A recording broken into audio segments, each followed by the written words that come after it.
আসলে কেন আমাদের এই উপজেলায় আমরা অবহেলিত আছি সেটা আল্লাহ ছাড়া আর কেউ জানে না। কতটুকু অবহেলিত হলে কিংবা কতটুকু না পাওয়ার কষ্ট বুকে জমা রাখলে একজন দায়িত্বশীল এমন কথা বলতে পারে সেটা ভাববার সময় এসেছে আজ। কথা বলেছিলাম টেকনাফ উপজেলা ক্রীড়া সংস্থার সাধারণ সম্পাদক জিয়াউর রহমান জিয়ার সাথে। তিনি জানালেন এই উপজেলাটা বা এই উপজেলার ক্রীড়াটা আসলেই অবহেলিত। মাদক এবং সন্ত্রাসবাদ থেকে যুব সমাজকে বাঁচাতে এই ক্রীড়াটাকে আঁকড়ে ধরেও যেন মাদক এবং সন্ত্রাসবাদ থেকে যুব সমাজকে বাঁচানো যাচ্ছে না। সেই ক্লান্তি লগ্নে এই উপজেলায় কি কি প্রয়োজন এবং কেনই বা পাচ্ছেন না সব বিষয়ে কথা বলেছিলেন উপজেলা ক্রীড়া সংস্থার সাধারণ সম্পাদক জিয়াউর রহমান জিয়া। তিনি আক্ষেপ করে আমাদেরকে কি কি বিষয় ক্লিয়ার করলেন সেই বিষয়গুলো চলুন একটু শুনে আসা যাক। টেকনাফে স্টেডিয়াম না হওয়ার প্রধান কারণ হচ্ছে কি আমরা এখানে জায়গার খুব অভাব। অনেক খোঁজাখুঁজি করার পরে আমরা বিশেষ করে প্রথমে আমরা পৌরসভাকে প্রায়োরিটি দিয়ে টেকনাফ সবার হেডকোয়ার্টার ওখানে জায়গা চেয়েছিলাম। তো স্কুল ম্যানেজমেন্ট কমিটিকে আমরা এটা জানার পরে স্কুল ম্যানেজমেন্ট কমিটি রেজলিউশন করে স্কুলের কেন্দ্রের যে মাঠটা সেই মাঠটা আমাদেরকে বরাদ্দ দিলে তাদের কোনো আপত্তি না বলে একটা তারা রেজলিউশন করে আমাদেরকে দিয়েছিলেন। সেই রেজলিউশন কপি আমাদের সম্মানিত সভাপতি এবং মহোদয় স্বাক্ষর করে ডিসি মহোদয়ের কাছে পাঠিয়েছিলেন ক্রীড়া মন্ত্রণালয়ে পাঠানোর জন্য।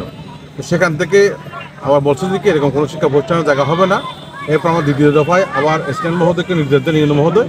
আমি নিজে বারবার ইসলাম মহোদয়ের ওখানে যেতাম, উনি সার্ভেয়ারকে দেখে দিয়েছিলেন। সার্ভেয়ার সহ আমি এবং তহসিলদার মিলে আমরা টেকনাফ উপজেলার বিভিন্ন জায়গায় পরিদর্শন করি এবং কোথায় খাস জায়গা আছে ওখানে লেখা আছে বিধানের মধ্যে সে একটা আসলে মিনি স্টেডিয়াম করতে অবশ্যই মানে প্রধানত খাস জায়গা কোথায় সেটা দেখার জন্য। তো আমরা খাস জায়গা করতে করতে অনেক জায়গায় গেছি কিন্তু কেউ পারফেক্টলি মানে অ্যাকুরেট আমরা জায়গা পাচ্ছি আমরা।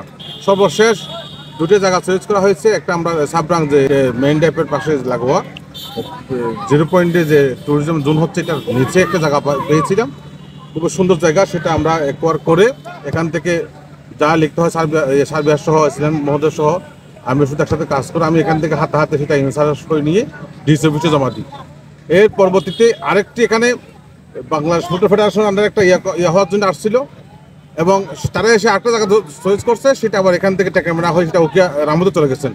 ওই জায়গাটা হচ্ছে কি বাঁশরা, যেখানে আর্মির একটা ট্রেনিং সেন্টার করছে তার অপোজিটে। সেখানে কিছু খাস জায়গা এবং কিছু মালিকানার জায়গা রয়েছেন, সেই জায়গাতে করার জন্য সেটাও একটা প্রস্তাব দেওয়া হয়েছে।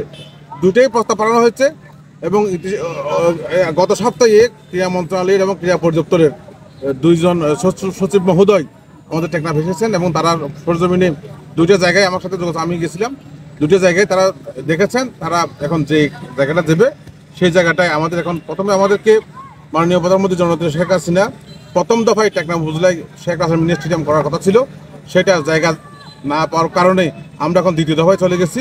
ইনশাল্লাহ অতি শীঘ্রই দ্বিতীয় দফায় টেন্ডার হয়ে আমরা টেকনাফ উপজেলা একটা স্টেডিয়াম পাবো বলে আমাদের বিশ্বাস।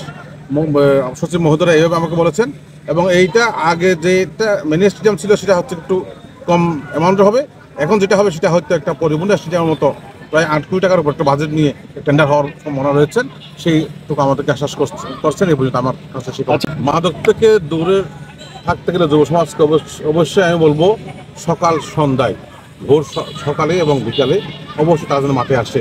কিন্তু আমাদের দুঃখের বিষয় হচ্ছে আমরা যেই জায়গায় আমাদের অবস্থান এখানে পজিটিভ ইউনিয়নে মাঠ নাই, বিভিন্ন শিক্ষা প্রতিষ্ঠানের মাঠ আমাদের আছে, সরকারিভাবে কোনো ধরনের আমাদের মাঠ নাই।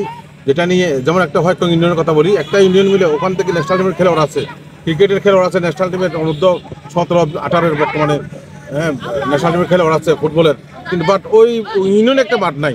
এটার জন্য অনেকবার বলা হয়েছে, অনেক বড় বড় রাঘব বলা খাস জমি দখল করেছেন, সেগুলা কর্তৃপক্ষ প্রশাসন ইচ্ছা করলে সেই খাস জমিগুলো তাদের কাছ থেকে নিয়ে জনগণের জন্য মুক্ত করে দিলে যুব সমাজ সেখানে ফুটবল, ক্রিকেট, ভলিবল, বাস্কেটবল বিভিন্ন খেলাধুলা করতে পারেন। এবং সেটা নিয়ে আমি বারবার যখনই উপজেলা কোনো মিটিংয়ে আমরা দাওয়াত পাই সেখানে যাই, সবসময় সে কথা আমরা বলতে থাকি যে ক্রীড়ার জন্য আপনারা এখান থেকে কোনো কিছু করেন। এখন দেখা যায় ক্রীড়ার জন্য বাস্তবে কোনো কিছু করা হয় না এবং এমনকি একটা উপজেলা সরকারের কোনো ক্রীড়া সংস্থার আন্ডারে কোনো ধরনের বাজেট আসে না। এখানে অনেক টাকা ব্যয় হয়, কিন্তু আসলে যে উন্নয়নের খাত আছে এখানে 1% কাজ আছে, বিভিন্ন ইউনিয়ন পরিষদ থেকে করা যায়, উপজেলা পরিষদ থেকে করা যায়, এমপি মহোদয়ের যে স্পেশাল বরাদ্দ আছে সেখান থেকে করা যায়। কিন্তু আসলে কেন আমাদের এই উপজেলায় আমরা অবহেলিত আছি সেটা আল্লাহ ছাড়া আর কেউ জানে না। আমরা কেন ক্রীড়াকে নিয়ে এখান থেকে অনেক প্রতিভাবান খেলোয়াড় থাকার পরেও এমন একটা অভিশপ্ত এলাকা থেকে আমাদের এখানে অনেক ভালো প্রতিভাবান খেলোয়াড় আমরা এখান থেকে সৃষ্টি করতে পেরেছি, তারপরে কিন্তু আমরা পর্যাপ্ত ফ্যাসিলিটি পাচ্ছি না। পর্যাপ্ত ফ্যাসিলিটি না পাওয়ার কারণ হচ্ছে কি আন্তরিকতার অভাব। আমরা খুবই অবহেলিত, আমাদের এখানে শিক্ষার দিকে খুব পিছিয়ে আসছি, যার কারণে নেতারা নেতৃত্ব দেওয়ার জন্য বা লিডারশিপ নেওয়ার জন্য, ভোট নেওয়ার জন্য যেটা করা সেটা করে এরপর তারা আর ভুলে যায়, তারা আর গুলো রাখে না। কারণ আমাদের এখানে সচেতন মানুষের খুব অভাব।